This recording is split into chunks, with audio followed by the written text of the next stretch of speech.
Hello everyone, bonjour tout le monde. It is such a treat to be back in BC for a second week in a row. As you know, this province has been a second home to me for so long.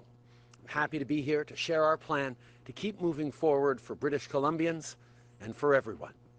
It's great to be joined today by Gordie Hogg, someone who never stops standing up for his community. Look no further than Gordie's many years of experience as Mayor of White Rock, as MLA, and of course, as an MP on our Liberal team. Gordie, I can't wait to have your voice and your leadership back with us in Ottawa as our next Liberal MP for South Surrey-White Rock.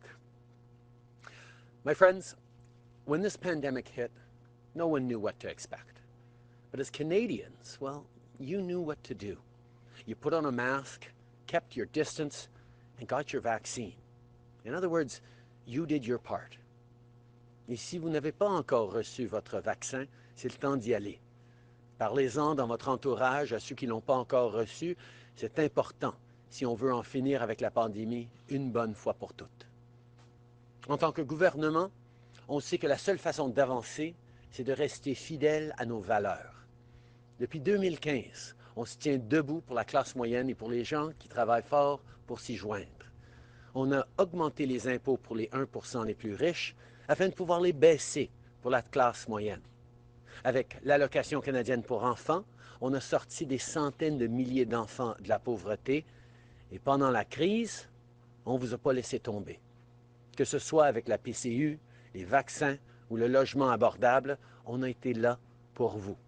Et on va continuer d'avancer en s'assurant que personne ne soit laissé pour compte. Earlier this morning, I met with Pam and Mike here in Surrey and their 3 kids. We talked about something I hear a lot from folks across BC and around the country, the price of a new home. Like any parent, they want what's best for their children. But with the housing market the way it is, Pam and Mike are worried their kids won't ever be able to buy a home, and more specifically, a home in the community in which they grew up. And they're not alone. For far too many people, owning a place just isn't within reach. And my friends, we have a plan to change that. To begin with, we'll help you buy your first home sooner. And we'll do this by getting you to a down payment faster with a plan worth tens of thousands of dollars. We'll also launch a new rent-to-own program. At the same time, we'll crack down on predatory speculators competing with families trying to buy their first home. That means no more foreign wealth being parked in homes that people should be living in. We'll also make the process of buying a home more transparent, so no more blind bidding. And to top it off, we'll work with municipalities to get more homes built and renovated.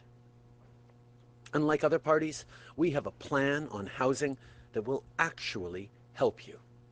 And today, I want to tell you about one of the ways we're going to make that a reality. This pandemic has been really hard on so many Canadians, on so many small businesses. But the truth of it is that for some businesses, it's been really good. Look no further than the financial institutions. Big banks and insurance companies have been doing very well over these past many months. This week, Canada's biggest banks are posting their latest massive profits of billions of dollars. Of course, one of the reasons banks have been doing so well is that the economy is doing well. And the economy is doing well because we invested in Canadians. We invested in small businesses. And above all, we invested in you. And for your part, you worked really hard. You tightened your belt. And because you did that, because you sacrificed, because you saved, big banks got a windfall. So as we rebuild, we're going to ask big financial institutions to pay a little back, to pay a little more, so that we can do more for you. And in particular, so that we can help you own your home, and so own your future. We will raise the corporate income tax rate for Canada's largest and most profitable banks and insurance companies by 3 percentage points on all earnings over $1 billion. We'll also establish the Canada Recovery Dividend, so these institutions contribute more over the next 4 years of Canada's recovery. Si vous travaillez fort, si vous épargnez de l'argent, votre rêve d'avoir votre propre maison devrait être possible. Vous ne devriez pas avoir à vous éloigner de votre lieu de travail, de votre école ou de votre famille pour être capable de payer votre loyer. Vous ne devriez pas avoir à subir la surenchère causée par la spéculation. C'est temps que ça change. On va vous aider à devenir propriétaire plus tôt. On va s'attaquer aux requins de l'immobilier. On va combattre la spéculation. On va mettre un frein aux fortunes étrangères qui viennent acheter des maisons ici sans les habiter. Et on va travailler avec les municipalités pour construire et rénover encore plus de logements. Contrairement au Parti conservateur, on sera là pour vous. My friends, we're focused on you and your family. And frankly, not everyone else is. The first thing we did when we formed government was to raise taxes on the wealthiest 1% so we could lower them for the middle class. The NDP voted against that. And the Conservative Party, well, they have the same plan they always have, giving the biggest breaks to the wealthiest few. And not just on housing. Erin O'Toole wants to rip up our plan on $10 a day childcare right along with our commitment on vaccines. If Erin O'Toole wants to be the leader of this country, I have to say it's not a good sign that he can't even convince his own candidates to get vaccinated. Thankfully, here in BC, you know that getting vaccinated is what's going to get us through this pandemic. I'm happy to see Premier Horgan leading on this. And I'm happy that organizations like UBC and the Canucks are doing their part and supporting the Premier's measures. My friends, you get it. Why doesn't Erin O'Toole? Now is not the time for a Conservative government that would take Canada back. Now is the time to move forward. And that's what's at stake. Leadership is about making choices.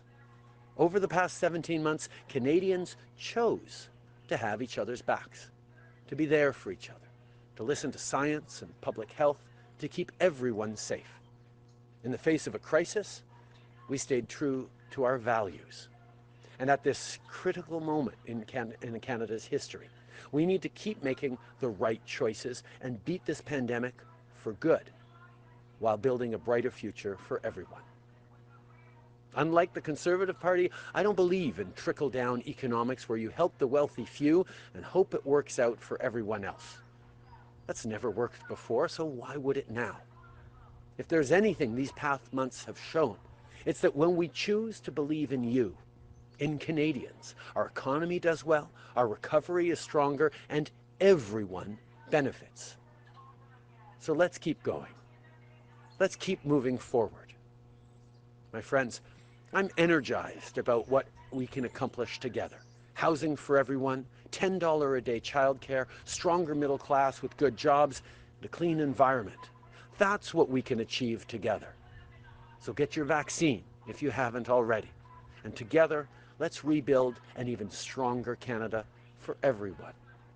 Que vous soyez à Montréal, à Toronto, à Vancouver, à Ottawa ou partout ailleurs au Canada, on va être là pour vous aider à acheter votre première maison. On va être là pour créer des places en garderie. On va finir notre lutte contre la COVID-19 et on va rebâtir ensemble. Whether you mail in your ballot or head to the polls in person, make your voice heard. Have your say. You can go to liberal.ca/mail to find out how you can vote now. And together, let's move forward for everyone. Merci beaucoup. Thank you, Leader. We'll start the 20-minute question period with Jordan Press from the Canadian Press. Good morning, Prime Minister, or good afternoon, wherever we are. I want to ask you about today's announcement. You're talking about taxing banks. A number of pension plans are invested in banks and insurance companies, and you're talking about taking money away from them and potentially taking those profits away from Canadians and retirees who rely on them. What do you have to say to those retirees who are banking on those profits? During this pandemic, Canadians all tightened their belts. Canadians made tremendous sacrifices, and that includes many, many small businesses who had a really tough go of it, but who held on and made it through and are looking forward for a strong recovery. That wasn't the case for everyone. Our financial institutions and our biggest banks did very well during this pandemic, partially because Canadians pulled together, did the right things, and got the support they needed from their governments to get through. So given that our banks have posted extraordinary large profits, have continued to be incredibly successful, including through a pandemic where everyone else had to tighten their belts, we're going to ask them to do a little bit more. Our banks will continue to be strong and profitable, but we will ensure that they're also doing their part so we can support Canadians who sacrificed so much during this pandemic and build back stronger for everyone. Cette pandémie a été extrêmement difficile pour bien du monde, pour des familles qui ont fait énormément de sacrifices, pour des petites entreprises qui en ont arraché énormément pendant cette pandémie. Les gens ont fait des sacrifices, les gens ont dû jongler énormément de responsabilités pour pouvoir tenir bon à travers la pandémie. Mais ce n'était pas le cas pour tout le monde, que tout le monde a eu ça vraiment difficile. Les banques ont réussi très bien pendant cette pandémie parce que l'économie a su être protégée par ce que les gens ont fait, par ce que le gouvernement a fait. Alors, oui, on sait que les banques vont continuer d'être profitables et c'est important pour notre économie, mais on sait aussi qu'on devrait leur en demander un peu plus pour nous aider à rebâtir en mieux, pour s'assurer que tout le monde fait sa part. Pendant que les individus et les petites entreprises font des sacrifices, les banques devraient faire partie de la solution aussi. Following up. And Prime Minister, yesterday, as part of the housing announcement, you promised, again, an urban Indigenous housing strategy. You promised this in 2019 as the missing piece in the national housing strategy. You had a chance to do it in your April budget. Why did you not? We have been working consistently with Indigenous partners, with urban Indigenous leaders, and indeed with Indigenous leaders across the country on responding to their needs and their concerns. We know that reconciliation doesn't happen with policies dictated from Ottawa. Things need to be co-developed in partnership and empowering Indigenous communities and leaders themselves, and that is more difficult because of the nature of urban Indigenous populations, but it's also more important to do it right with urban Indigenous populations, which is why it is taking longer, but it takes longer to get something right. We will be there to partner, to invest in urban Indigenous housing and ensure that we're moving forward for everyone. Next question. Mr. Trudeau, good morning. Rafi Bujikanian, CBC News.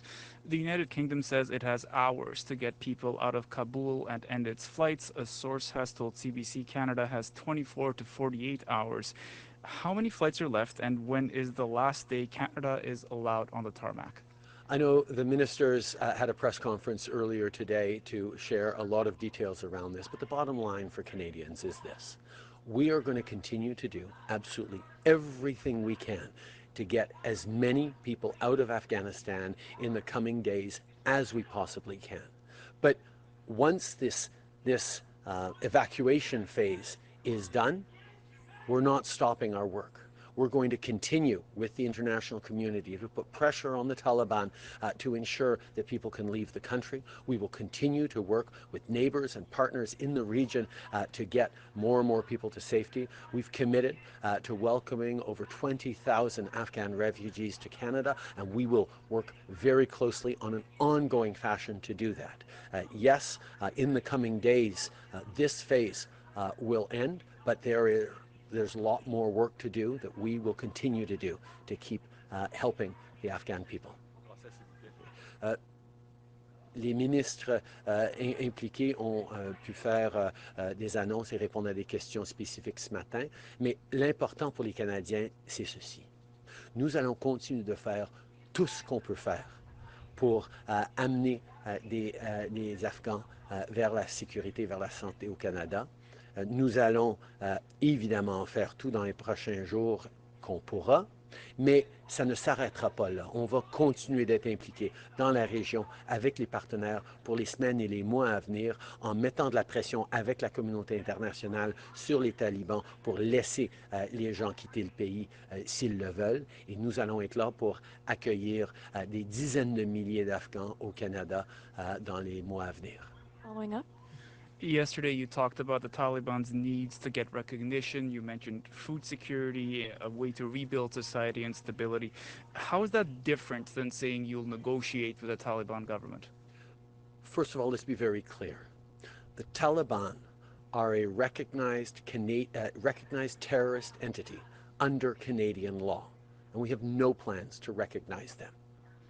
We are, however, working closely with the international community to ensure that we are putting pressure on them to let people flee to safety if they want to leave Afghanistan. And we will continue to work with the international community on exactly that.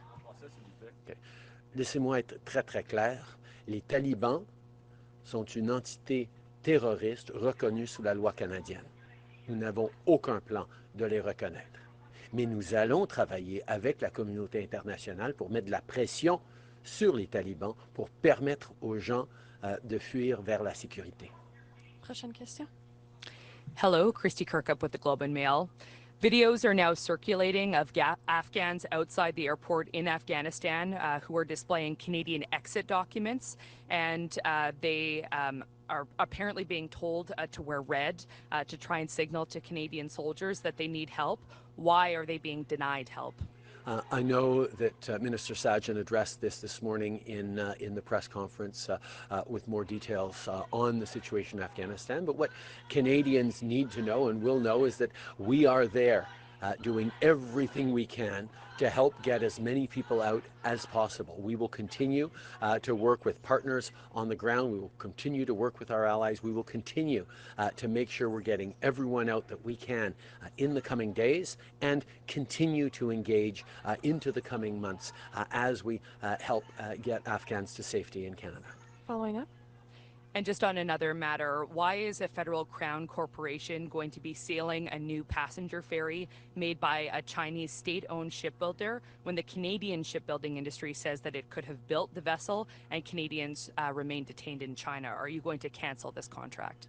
We are concerned with this situation. When the Harper Conservatives launched the National Shipbuilding Strategy, they didn't make any provisions for Crown corporations to be part of that National Shipbuilding Strategy, and that's something we're going to look at. We've made many improvements over the years to strengthen the National Shipbuilding Strategy, including with the addition of a third yard, but we will continue to make sure that our procurement in this country aligns with our values. Next question. Bonjour, M. Trudeau, Louis Blouin de Radio-Canada. Je vais vous demander si vous êtes à l'aise avec les propos de votre ministre, Maryam Monsef, ce matin, qui a référé aux talibans comme nos frères. Comme j'ai été très clair depuis les débuts, les talibans, c'est des terroristes.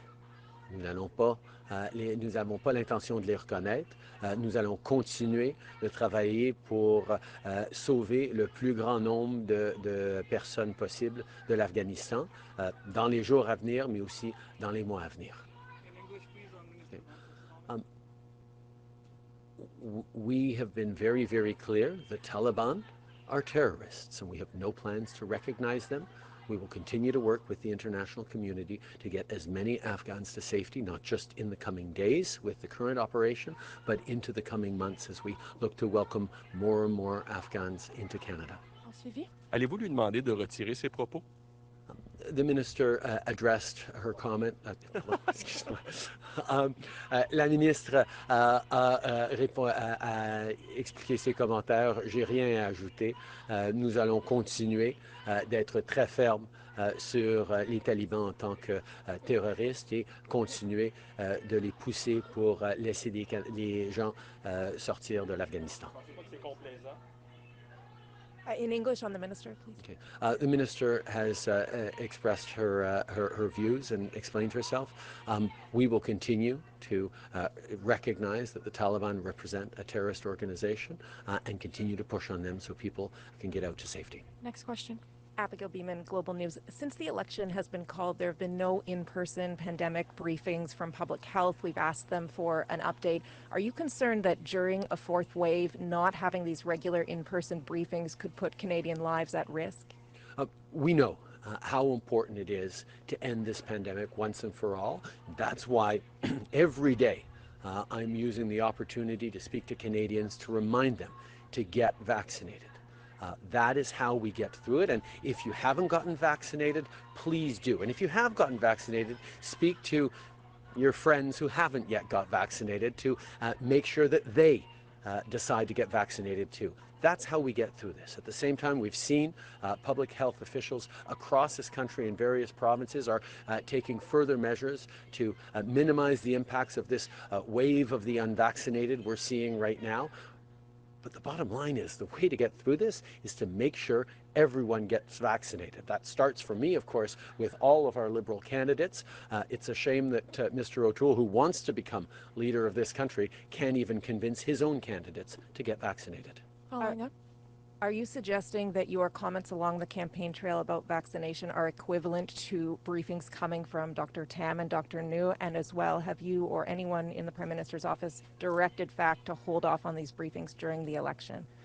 During a democratic event like an election, our government and our officials continue to work every single day to keep Canadians safe. Public Health Canada continues its excellent work, and partners across the provinces are doing things to make sure that Canadians stay safe, and will continue to.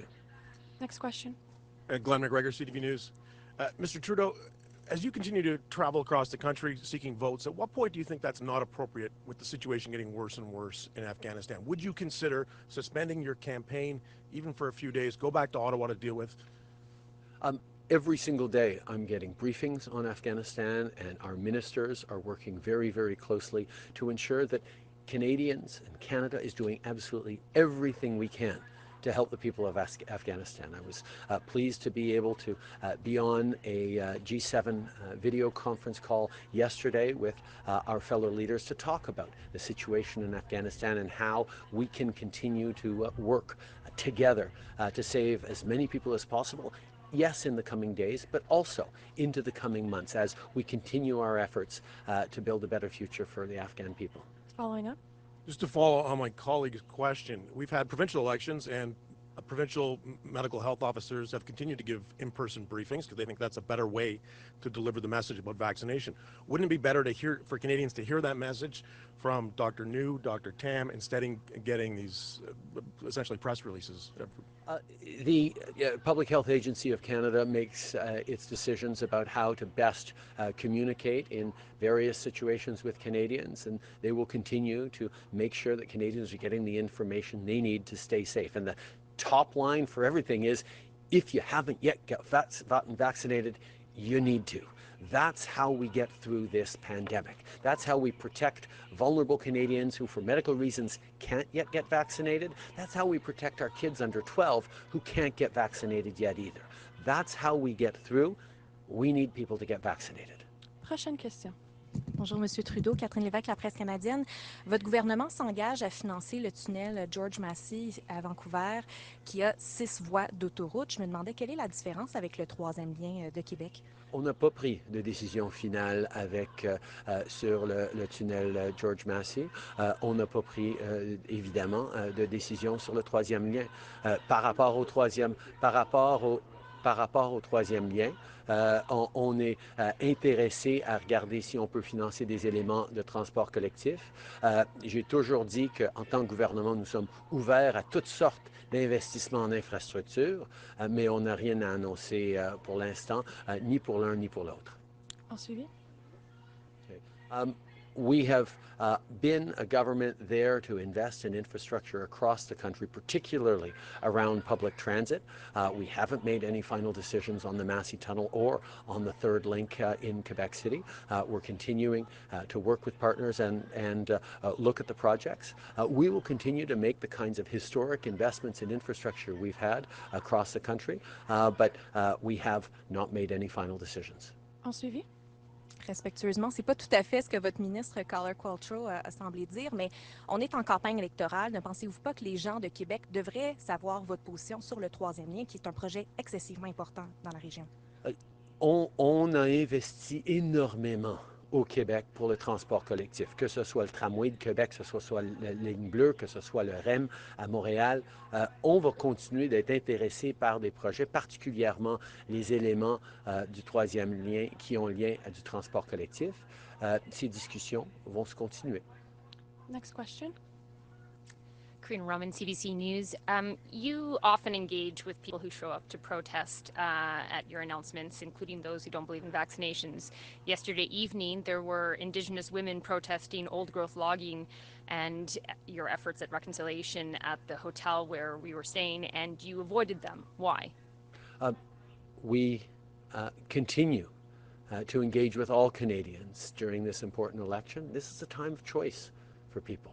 People get to choose on how we're going to move forward as a country, both through this pandemic and how we build a better future for everyone. And a re-elected Liberal government will invest over $50 million in protecting old growth forests, specifically in BC. And we'll continue to work to make sure we're protecting record amounts of our land and oceans, as we've committed to do for protecting biodiversity. 25% of our lands and oceans by 2025, 30% by 2030. That's a commitment that this government has made and we're holding to. At the same time, we recognize there's a real issue here locally around old growth forests and decisions made by the BC NDP government. It'd be interesting to ask Jagmeet Singh, a BC member of parliament and an NDP leader, what his perspective is on old growth forests and the decisions that the Horgan government have made. Following up. Speaking of Jagmeet Singh, the NDP have been calling for going after the banks for quite some time in terms of their profits. And now today you're making this announcement. Why wait for an election to come up with this scheme? I think people understand that an election is an important moment to make choices about how we move forward. We made a commitment in 2015 to raise taxes on the wealthiest 1% so we could lower them for the middle class, and the NDP voted against that when we actually move forward with it in government. We have been very, very clear that everyone must do their part to help get through this pandemic. Canadians, small businesses have sacrificed a tremendous amount over the past year and a half, even as banks have been doing very, very well with massive profits. We think they should be putting some of those profits towards helping Canadians own a home, helping Canada move forward and recover, and that's why we're going to ask them to contribute a bit more than they have been. We'll take one last question. Hi, this is Parmeet from Red FM. Good to see you again. Mr. Trudeau, my question is regarding the housing affordability, not in the BC, but in the whole Canada. As we have seen, the property prices have been increasing tremendously in the last 2 years, especially, whereas the income has not. So what are your plans to fill this gap anytime soon? What we've been seeing over the past years in Canada is an increase in speculative growth. As people are increasingly flipping houses, as foreign buyers are coming into the market, as various predatory practices are getting more and more current around the country. We need to put a stop to that, and ours is the only plan that will do that. We're going to put forward a housing bill of rights to ensure that people are protected, that they have rights as they're making this incredibly difficult and important decision of buying a new home. I was speaking with Mike and Pam about how much of an issue it is, obviously, for everyone to buy a home, to think about changing homes, to think about your kids' opportunities for getting a home.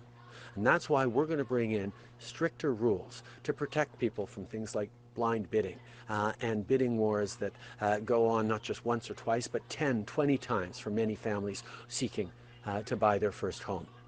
We need to make things fair. We need to put an end to speculative growth and get back to steady growth that both allows people to increase the equity in their homes and save for their retirement through their homes, but also allows people to save more and get into the housing market so that they can build a future for themselves.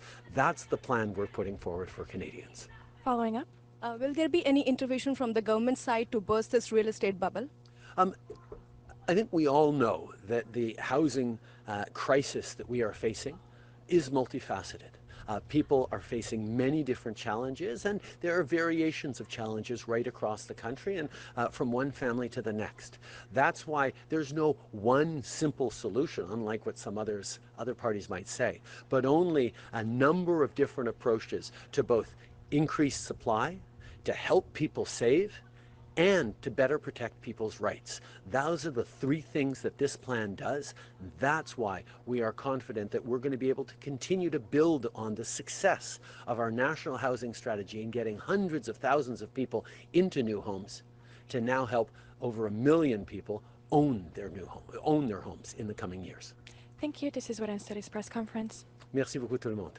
Bonne journée tout le monde.